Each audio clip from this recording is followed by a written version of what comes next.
attending. It's good to see everybody.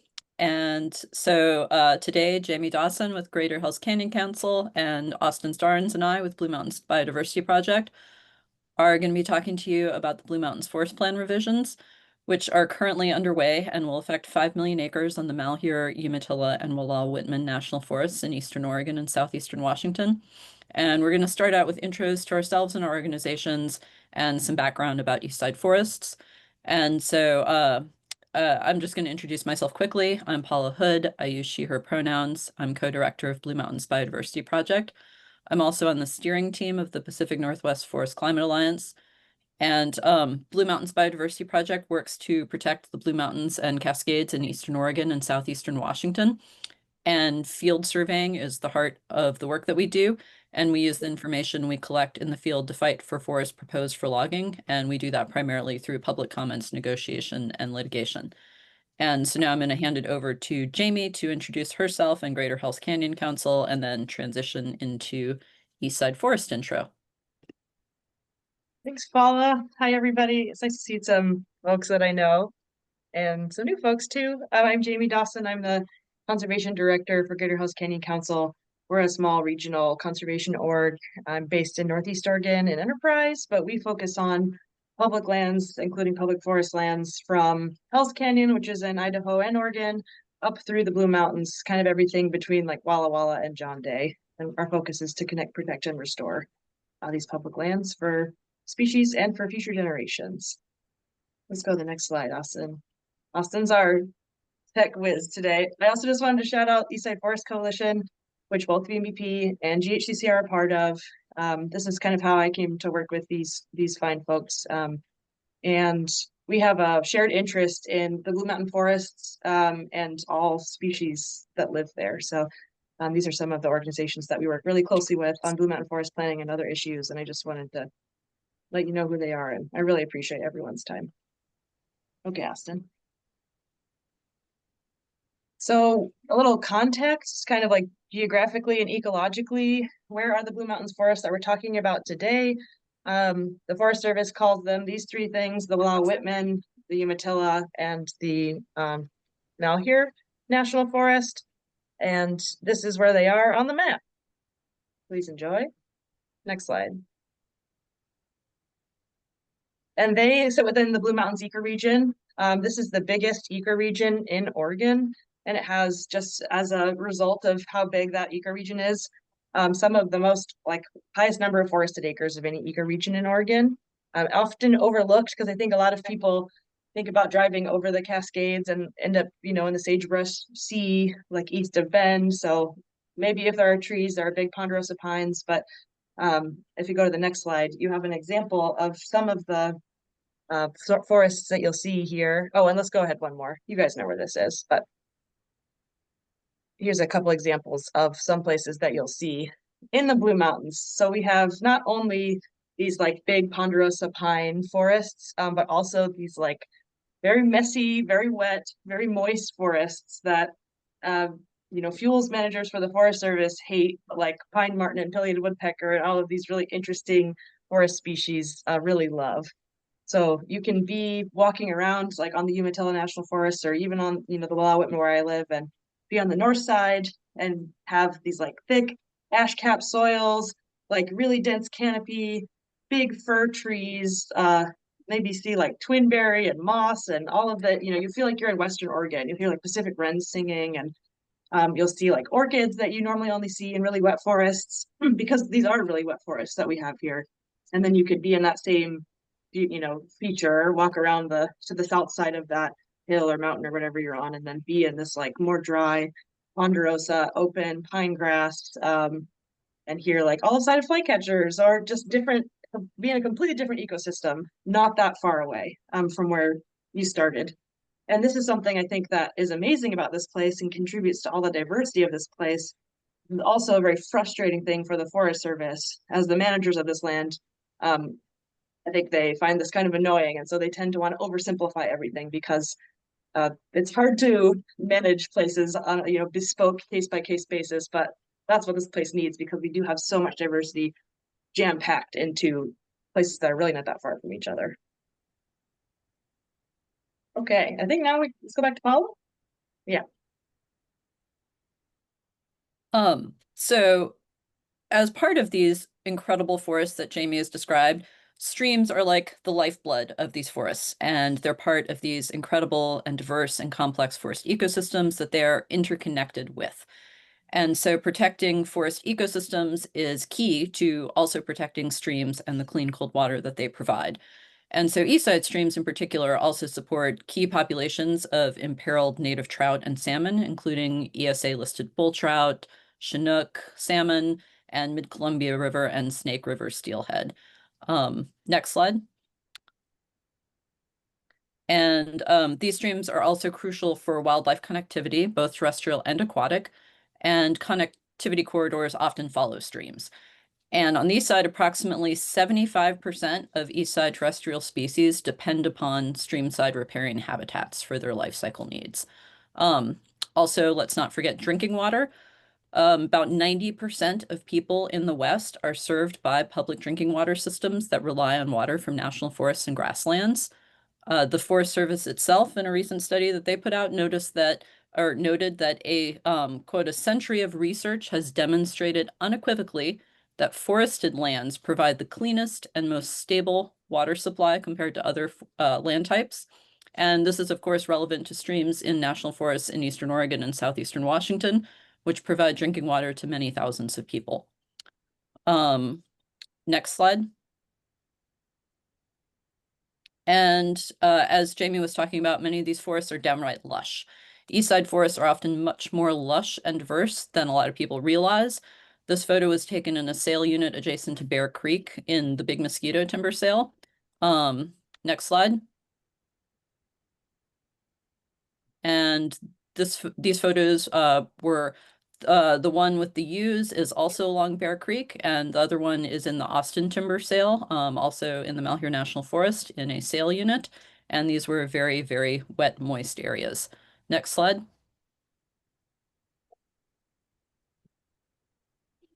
And I also want to point out that large trees are crucial to stream habitats and clean water, and they help catch and filter rainwater, support groundwater storage, regulate watershed hydrology, and provide habitat for fish nurseries and other aquatic species. And they're also unfortunately increasingly targeted for logging in recent years. And this particular picture is taken in a sale unit next to just up a steep slope next to Ragged Creek and the Ragged Ruby timber sale, also in the Malheur National Forest. And so and then next slide. This photo is in the Patrick timber sale in a sale unit. And so in addition to these forests being increasingly targeted for logging in recent years, they're also now slated to lose most of the protections that they currently have as part of the new forest plan revisions. The forest plan revisions unfortunately strip most meaningful protections away from these aquatic ecosystems, including the riparian forests. And so now I'm going to hand it to Austin to talk more about forest plan revisions. Yeah, great. A couple apologies in advance. I am running the slideshow and speaking, so it might have a couple awkward moments. And then also apologies for just the few slides of just walls of text that you will have to endure. I have some technical stuff to get through, and not a whole lot of pictures to go along with it. And so my sort of focus here is just, we didn't know who was quite going to be joining us today. And for those of you maybe not as engaged on federal public lands issues or national forest management issues, we wanted to quickly just touch on what exactly a forest plan is, what the Forest Service has to do in terms of forest plan revisions, the process involved, and then briefly touch on sort of like the broad schematic, what's at stake before digging into some of the more environmental details to come from Paula and Jamie. And so we're going to talk about forest planning. And what is a forest plan? It is, an agency document, a Forest Service document that is required under the National Forest Management Act, or NIFMA. Each individual unit of the national forest system, be it a national forest or a grassland, is required to have a land and resource management plan or forest plan prepared by the Forest Service and available for public inspection. These are documents that guide agency management activities on the landscape.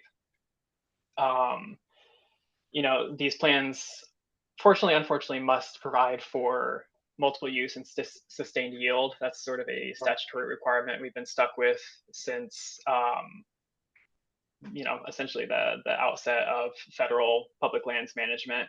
And what that means is that these lands must, in general, be managed for a variety of uses, including outdoor recreation, range, timber, watershed values like clean drinking water, wildlife and fish, and wilderness areas. Importantly, each forest plan must be one integrated plan. It can't be sort of like a cobbled together document of various guidance and other sort of management documents. And during the development, review, and revision of any forest plans, the Forest Service must provide opportunities for the public to get involved, of which we are currently in one. You know, a big ask of this webinar is for public comments on forest plan revision scoping, which is currently underway, and comments are due October 6th. Finally, just in terms of statutory requirements, technically speaking, forest plans are supposed to be revised at the very least every 15 years. Although the forest plans that we're talking about today for the Umatilla, the Mount Airy, and the Willow-Whitman National Forests have been in place since 1990. So, you know, only 20 years past that 15-year deadline. And then finally, you know, forest plans, just to be clear, do not sort of in and of themselves authorize any specific actions or timber sales, et cetera, but rather after the Forest Service adopts and begins to implement a forest plan, any project or timber sale that occurs after that must be consistent with and comply with the components of the applicable plan. So now we're going to briefly get into sort of like the components that you're likely to see if you were to get on Google or download a forest plan, especially one developed under the 2012 planning rule. And so if you're interested in the Blue Mountains forest plan revision process, they now have a preliminary draft proposed forest plan that is available for public inspection. I don't know why they felt the need to have all three of those words to describe it. A bit redundant, but if you pull that down, you're going to see, you know, a lot of forest resources separated out by section, and under each of those, you're going to see a variety of different required and optional plan components. But desired conditions is sort of the big one, and everything else below tends to tier 2 or relate back to the achievement of desired conditions, which are a description, like a narrative condition or a narrative description of conditions that Forest Service management should be moving the landscape towards, generally speaking. And these are intended to be specific enough that the Forest Service, in theory, can actually achieve them, but there's no specific deadline or timeline associated with desired conditions. So it's not quite like high in the sky ideal. It's something that can be achieved, but everything else we're going to talk about is a bit more measurable in the sense of moving the goalpost towards these desired conditions, including objectives, which, as the regulations say, are concise, measurable, and time-specific statements of progress towards desired conditions. You have standards, which are mandatory constraints on Forest Service activities. These are designed to either achieve desired conditions or, sorry, I'm getting some feedback from some, I don't know if anyone else can hear that. It might just be an echo coming back from myself, but sorry. Anyways, to achieve desired conditions or avoid or mitigate any undesirable effects, and also to achieve any you know, other legal standards from other statutes or requirements. You have guidelines, which are very similar to standards, except that they are voluntary, and that the Forest Service is allowed to depart from the specific terms of the guidelines, so long as they can show that the overall purpose is being met.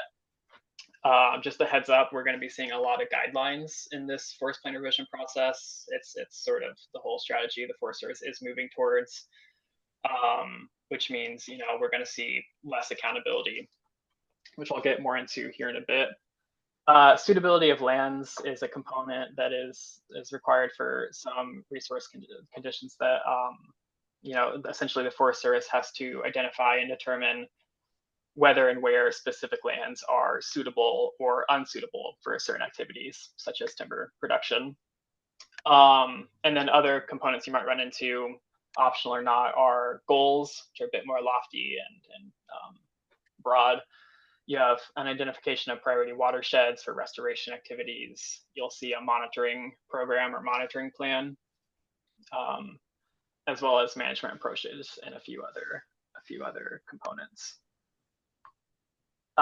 This is a slide mostly focused on the actual process itself, the step-by-step process. It's a little small. Hopefully it comes up a bit bigger on your guys' screens, but essentially it's identified in a big circle because, well, we'll get into it here in a second, but it begins with pre-assessment and assessment, which is sort of a collection of existing data and an analysis of, intended to be an analysis of baseline conditions on the forest before any real plan revision progress is made. And as part of this assessment phase, you get not only a summary assessment document, but also things like a preliminary need to change, which guides the proposed revision. How do they want to see, or why in specific are they proposing to revise the forest plan? You'll get a preliminary list of species of conservation concern, as well as an identification of lands that may be suitable for wilderness protections and a subsequent recommendation to Congress to provide those protections. And the same goes for rivers with wild and scenic river protections. Following the assessment, you get the proposed plan development and notice of intent to prepare an environmental impact statement phase. This is the phase we are currently in. And I guess I should mention that this sort of diagram that the Forest Service put together in terms of steps combines procedural steps required under the 2012 planning rule under the National Forest Management Act, as well as steps required by the National Environmental Policy Act, or NEPA, for those of you familiar with that. So for all intents and purposes, we are in the NEPA scoping phase. And this is sort of the first formal opportunity for public engagement under NEPA, but not necessarily the first under the planning regulations. You can kind of see, hopefully, that this is a bit of a confusing process, and one that's been going on for over a year now already. But essentially, as part of this phase, we have not only the notice of intent to prepare an environmental impact statement, but also this preliminary proposed draft plan document, where we get our first look about what the Forest Service is actually proposing in terms of a revised plan for these three forests. Sometime next year, we're going to see a draft final plan, as well as a draft environmental impact statement, which we'll have an opportunity to comment on in theory, followed by a final environmental impact statement and a final forest plan the year after that, according to the current timeline, so sometime in 2027. Then we'll have your typical Forest Service objection period, which is a pre-decisional administrative review process required under the 2012 planning rule that gives folks that have engaged in the public involvement aspects of the revision process to meet and negotiate with the Forest Service, you know, ideally in hopes to get the forest plan to a point where everyone's happy, or at least everyone's equally unhappy. And then you finally have final adoption and implementation of the plan, which includes monitoring, which in theory feeds back into the pre-assessment phase for the next round of revisions, which will hopefully happen sooner than 35 years. So this is just a few more selected highlights of what the 2012 planning rule requires. We kind of already covered most of what's on the left side of your screen now in that step-by-step process. And so I just wanted to cover a few other things that the 2012 planning rule requires, which is the use of the best available science to inform planning and plan revisions. Of course, this is nice in theory, but the Forest Service is the agency that gets to decide which scientific information is the best available, which is problematic when you have an agency that is, for all intents and purposes, captured by industry. You have an identification recommendation of land suitable for wilderness protections, as I mentioned. Unfortunately, in this draft proposed plan, the Forest Service is recommending 0 acres of wilderness, or 0 acres of land for wilderness protections.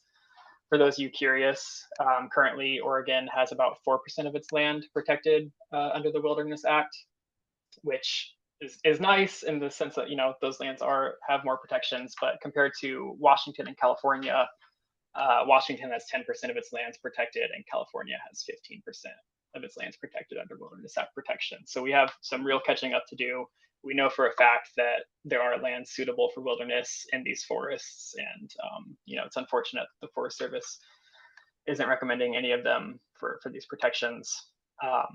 We did get a few stretches of rivers and streams that have protections recommended under wild and scenic rivers, but probably not as much as we would like to see.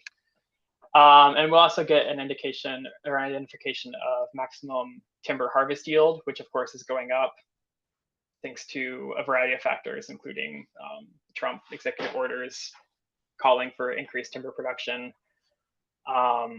And we have an identification of species of conservation concern, which, just in case I haven't defined it yet, I don't think I have, is a list of species for which the regional forester has determined that the best available science indicates substantial concern about the species' capability to persist over the long term in the plan area. So in theory, it's a sort of list of species where we're concerned about continued viability, but as written, it's just inherently going to be hard to well, anyway, I'm getting ahead of myself. It's gonna be hard to litigate that because the way the 2012 planning rule is written is pretty squishy, to use a technical term.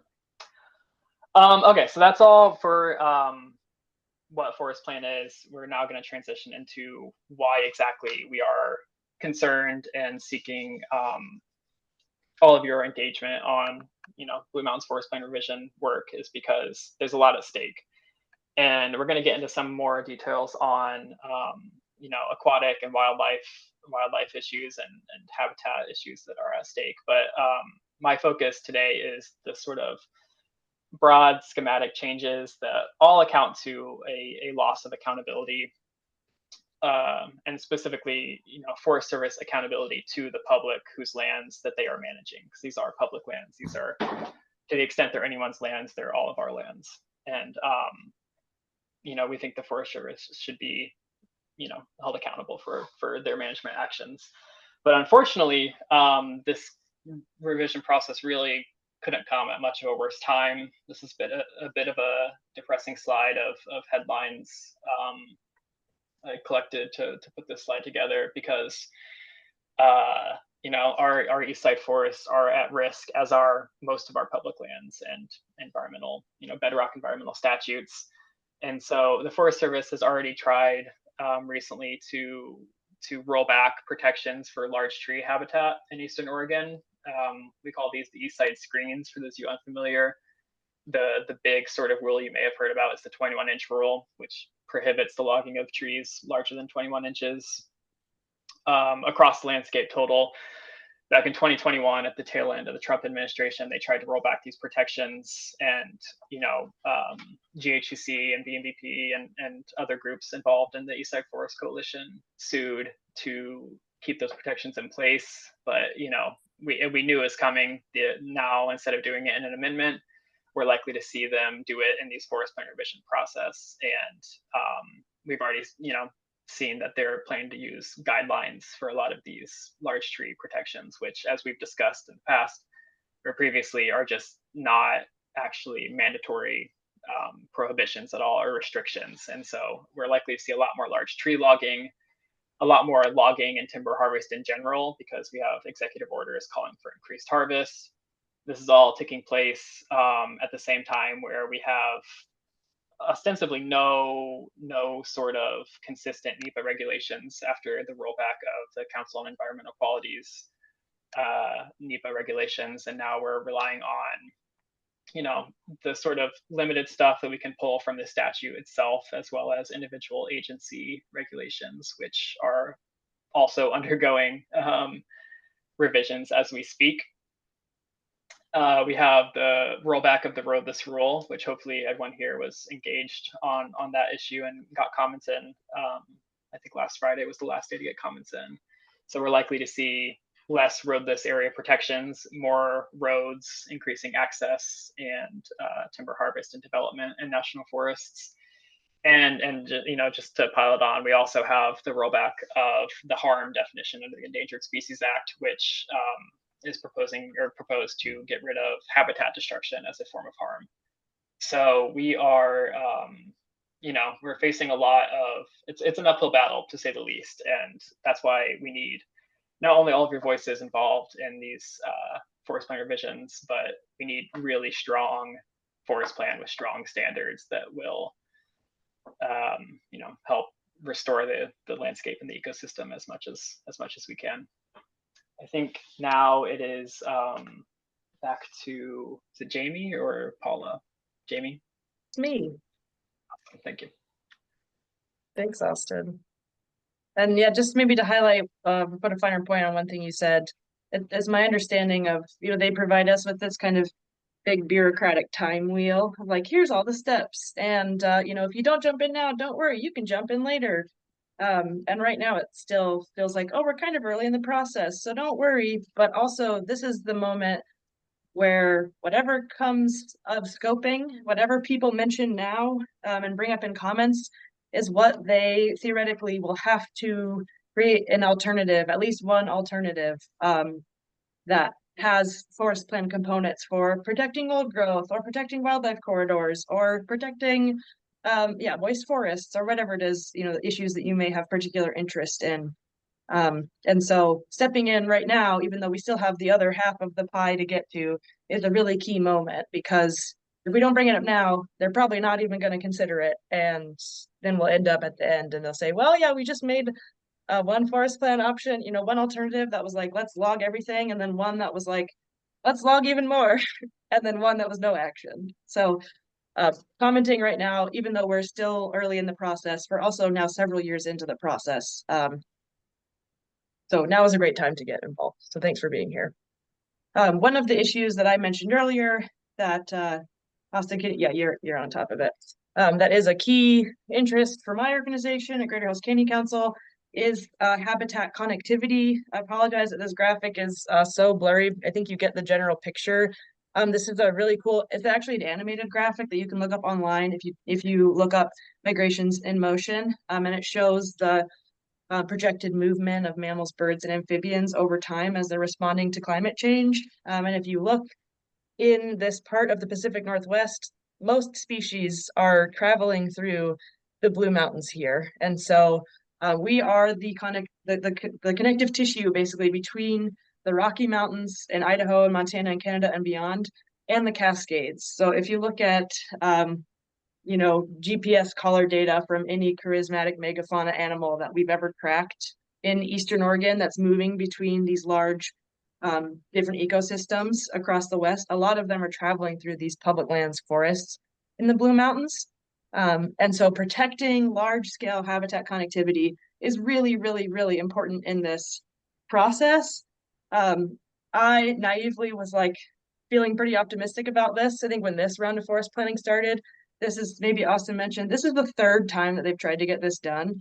And so if it feels like they're cutting corners, which to me it does feel like they're cutting corners, it's because they're desperate to just get it through with. The last two attempts failed. And so this time they're like, what do we need to throw off the truck to get across the, you know, to get across the boundary line? Like, let's just do whatever we have to.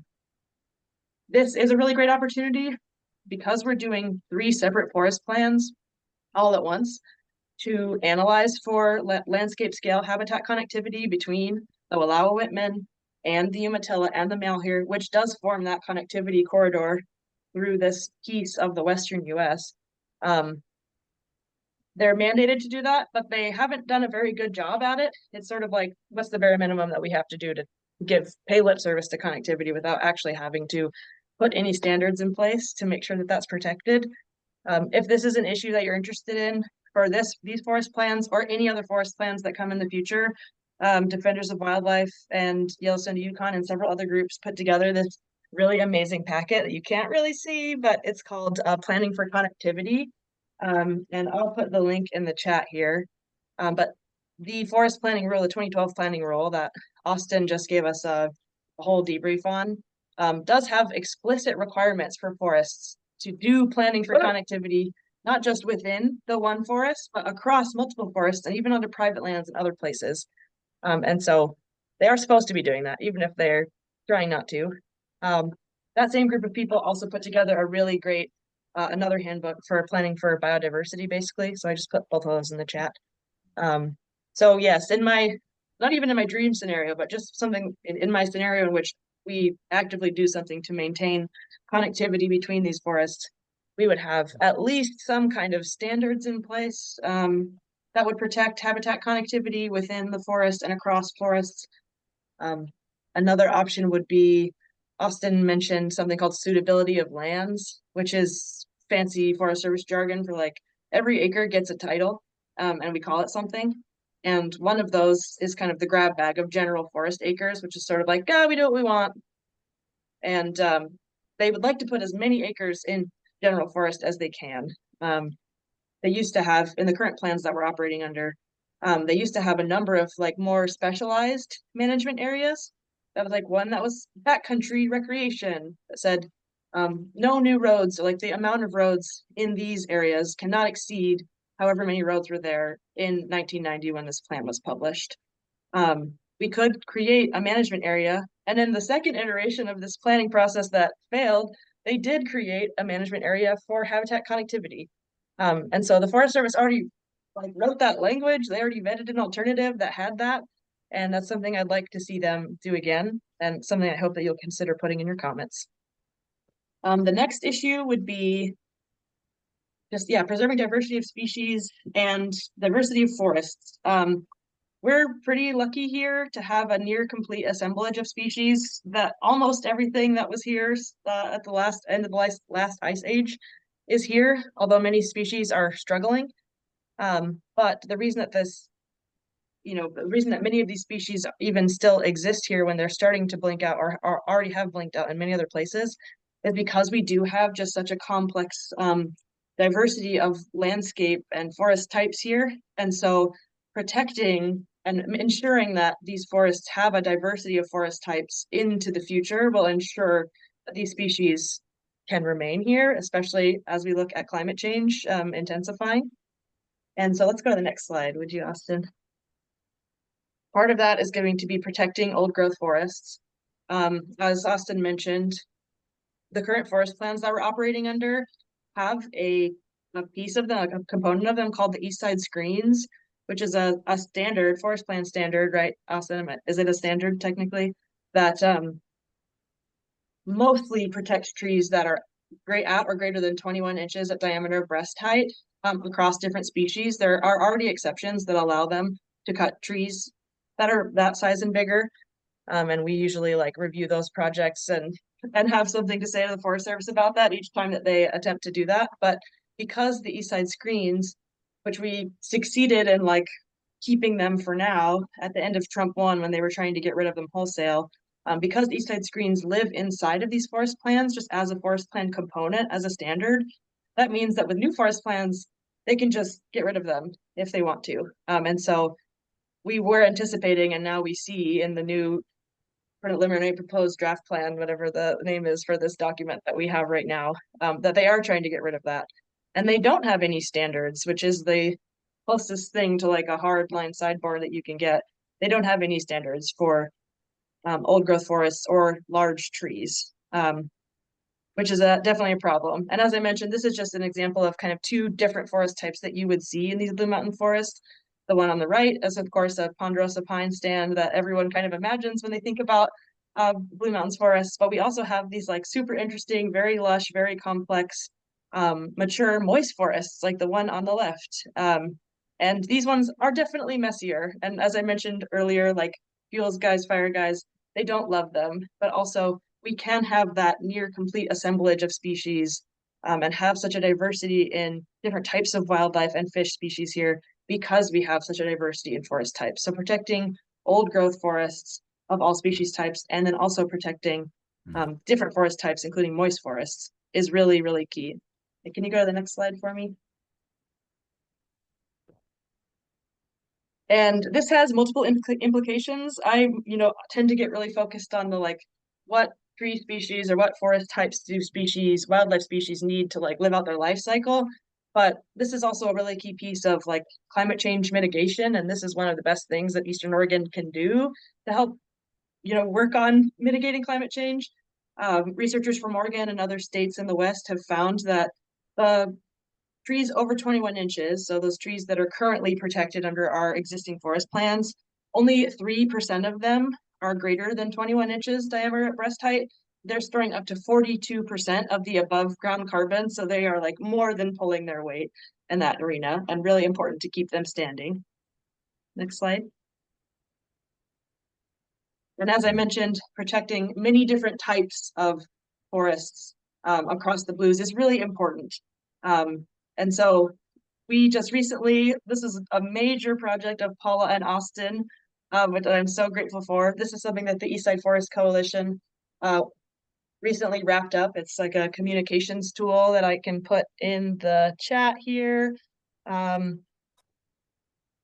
This is just a brief discussion about, what role do grand fir and moist forests more broadly, I think you could take this to mean, what role do these play in the overall ecology of these forests? Why are they important? Why should we fight to maintain them? Especially as we face a forest that has perhaps the biggest timber targets that they've ever had and the most pressure that they've ever had to log. Let's go ahead and kick it over to Paula. Thank you so much, Jamie and Austin. And so I want to turn attention back to streams for a second, and I'm going to back up here and briefly talk about also a little bit about the forest plan protections that are currently in place, specifically for streams and water quality. And so these protections were put in place in the mid-90s, and they were enacted in response to the habitat and species decline caused by decades of overlogging and mismanagement on Eastside forests.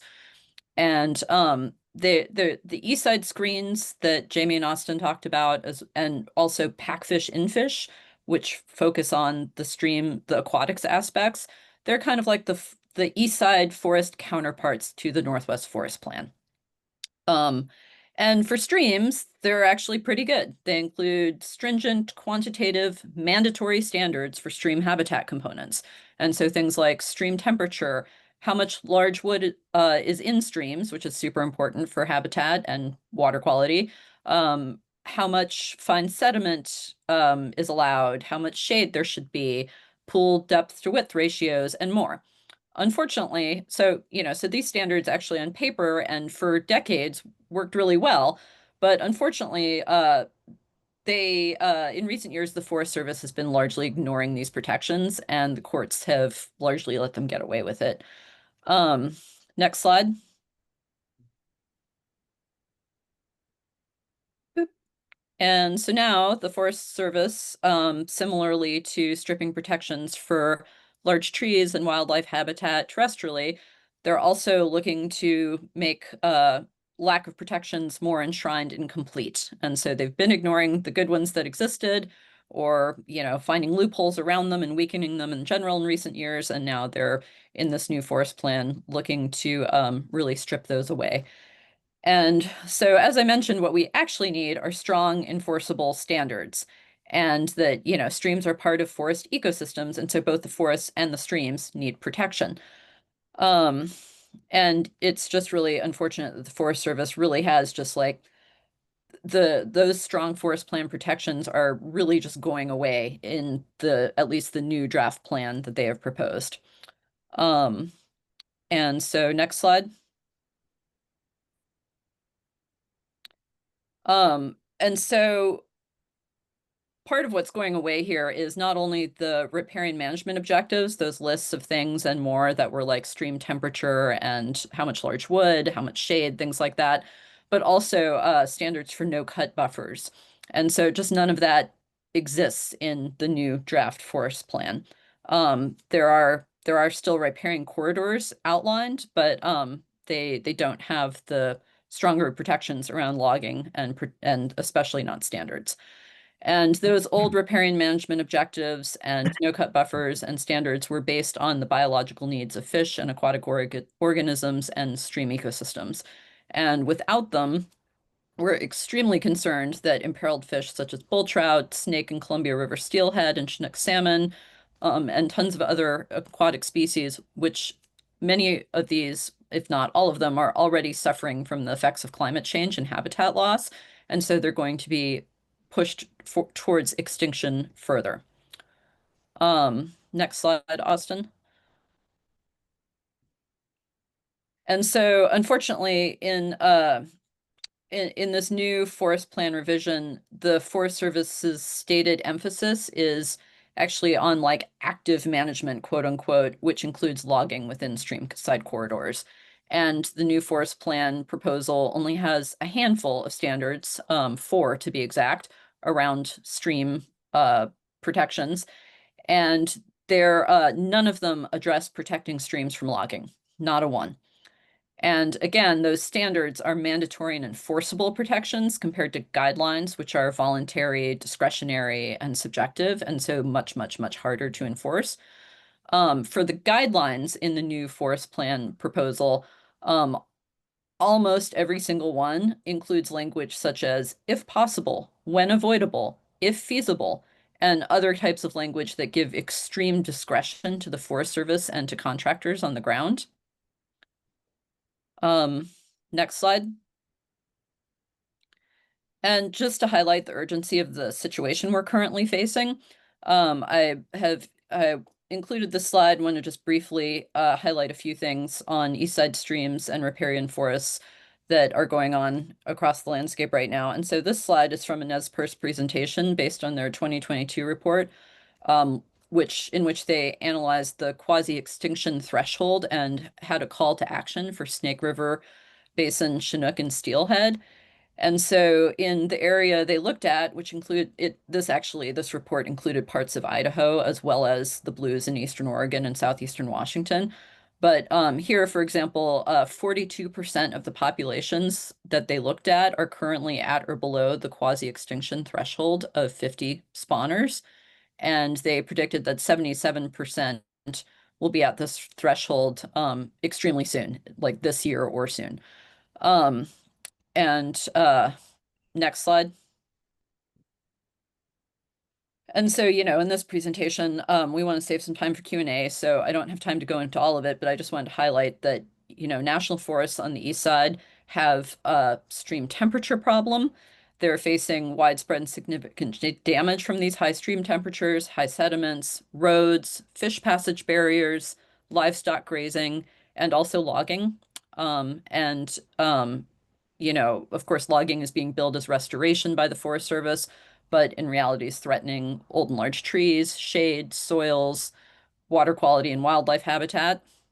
This is a picture of some of the quote unquote restoration around Walton Lake on the Ochiko National Forest that I took this summer, which was very sad. So anyway, sorry to throw a lot of depressing information at you, but next slide. Sorry, that was a little bit more depressing information. So this is just some more examples of logging that is billed as restoration and thinning when in reality looks more like virtual clear cuts and logging of large trees that are needed both by terrestrial wildlife and birds as well as aquatic ecosystems and species. And next slide. So we desperately need your help. In order to protect these forests, we need you to speak up for them. And these Eastside forests deserve and need protection, and they need your help to get that.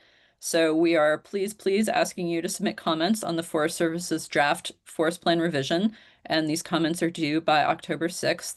And as mentioned in these Eastside forests, there are significantly, if not drastically, fewer public comments. There's just like they're often overlooked and undervalued in conservation conversations across this region. And so what outcry there is actually tends to make a bit more of a difference because the Forest Service isn't used to hearing from folks at the same volume that they are in other places.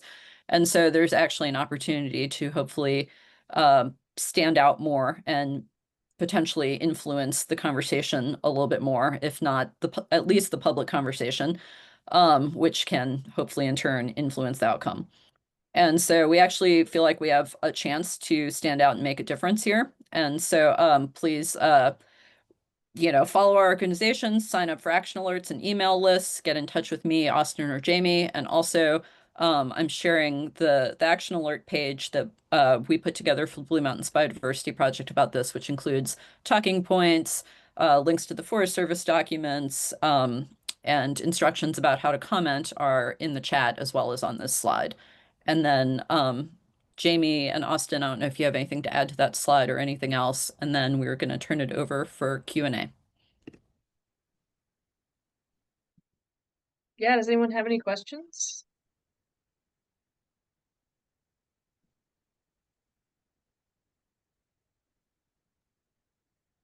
We'd also accept rants, raves, concerns, Questions or comments? jokes. Yeah. Okay, I have one. And maybe this was covered and I just missed this. I had to walk out for a few seconds, but um, from just to clarify this, so there's still going to be NEPA, but they're just changing the way NEPA is going to be applied to these lands, and or is it categorical exclusions? I mean, what's going to be the main form in which they actually are able to get around NEPA? I can try and answer that, and then an attorney can correct me. Does that sound good? My understanding, yeah, so there's a lot of changes going on to NEPA right now. Forest planning is orchestrated through its own law, essentially the 2012 planning rule, which has its own kind of code of federal regulations, requirements, and language. So what the Forest Service has been telling us is like, because the 2012 planning rule has its own requirements, that things shouldn't change, and the public process, the full thing that's in that, the timeline wheel that Austin showed, that everything is supposed to go exactly that way. But I feel like it remains to be seen still if they might make some changes. Is that accurate, Austin or Brenna or Paula? Well, and before Austin and Brenna jump in, just to add to what Jamie said real quick, like for the NEPA stuff, I think what I heard Janine asking was maybe also specifically about like Jamie, that was Jamie's addressing specifically the NEPA / forest planning process public comment for the forest plan revision. And I think I maybe heard part of your question, Janine, about like, okay, once this forest plan is in place, how are these timber sales going to be carried out? Yeah. And so, I mean, I think a little bit of that remains to be seen, but my best guess is that, once the plan is in place, the plans themselves help guide, for example, how much timber volume is coming off the forest, which of course under Trump and, honestly in the direction the Forest Service was going even under Democratic presidents, is just more and more and more timber output. And so how they get that off the forest in terms of the public comment process, I think will be increasingly CEs. But I don't know if they will still be doing some EAs and other things. I imagine that they will for a while, but who knows? And then Austin and Brenna, I'd love to hear your thoughts on that. And then Richard has a question. Mhm. Yeah, I Yes. guess. Oh, Rich, before you get started, sorry, 1 second. Yeah, just to say that most of what Paula just said is totally accurate, and there's direction from the White House to establish and use more categorical exclusions for timber extraction, and with the USDA's new NEPA regulations that were proposed a couple months ago at this point, you will see increased use of environmental assessments, EAs, and overall less public involvement under NEPA when it comes to any sort of Forest Service project. So they're talking about not even putting draft EISs out for comment anymore in some of those rules. So it's brave new world in the sense that we're not expecting a whole lot of public participation into the future. Sorry, yeah, Richard, please. Yeah, I have a general question having to do with the timelines for all the various initiatives that were either proposed or set in motion since February. Some of these things required rule makings, and some of them, I guess, were probably, if not challenged, they really deserve to be challenged legally in court. So some of the initiatives that were the administration put in motion aren't in effect yet, but they will perhaps be. And I'd like to know if there's anybody keeping track on a timeline of when these things that need to go through a rulemaking process, where they're at in that process, when they might be a decision, or when we'll have comments on those rulemakings, and or any other status that they might have achieved in the course of time. That's a good Anybody? question. Yeah, I don't think the Eastside Forest Coalition has a comprehensive tracking system for all of that. It's kind of all I feel like it's all just jostling around in my brain at the same time, which is not the best place to have that. So I think that's almost could be something we could put together. The one thing that comes to mind based on your question is like the roadless rule rescission. There's a chance that that could get held up in litigation, and so the timeline of that particular rulemaking could extend past when this forest plan is published, which in some ways could be nice because it would mean that these draft plans would need to be the plans would have to be published with the roadless rule still in place. But I also anticipate that they're going to analyze an alternative in which the inventory roadless areas do not have protection anymore if they can. So that maybe post-decision, they can make an amendment to the plan, but they already analyzed for. One really good example that I ran into here is that at some point, I don't remember what, and I don't remember what form it took when it came out from the administration. Basically, it was the denial and suppression of climate change as a factor in forestry planning. And as you know, from looking at what the Blue Mountains forests have put out, climate change plays a pretty big role. And they do acknowledge it. This is especially true in the earlier edition in 2024, where there were whole documents devoted to climate change. It's not as prominent now, but it still has a place. And I wonder what effect did the denial of climate change and the suppression of climate change have on this plan, and what will it have in the future? I'm sorry, I'm not talking about the meteorological climate change. I'm talking about the policy about climate change. I don't mean to keep, do you want to go, Paula? Or I'm happy to go too. No, go ahead and take this one, and then I also want to hear Jeff's question after that. That sounds good. My impression, last time I reviewed the proposed draft theoretical maybe plan, draft that we are all commenting on right now, that there was actually zero mentions of the phrase climate change in the document. And the 2012 planning rule actually does require that they analyze and include climate change in their analysis for forest planning. So that's a very clear issue that you've pointed out. Okay, thank you. Thanks a lot. Jeff? Hi, yeah, this is Jeff Jewell, Friends of the Clearwater. That's the Clearwater River, which I guess you could kind of say our landscape is mutualistically beneficial with the Blue Mountains in terms of the contributions of connectivity east to west in Idaho. And I'm fascinated by that aspect of your presentation, and the fact that you're focusing in on that.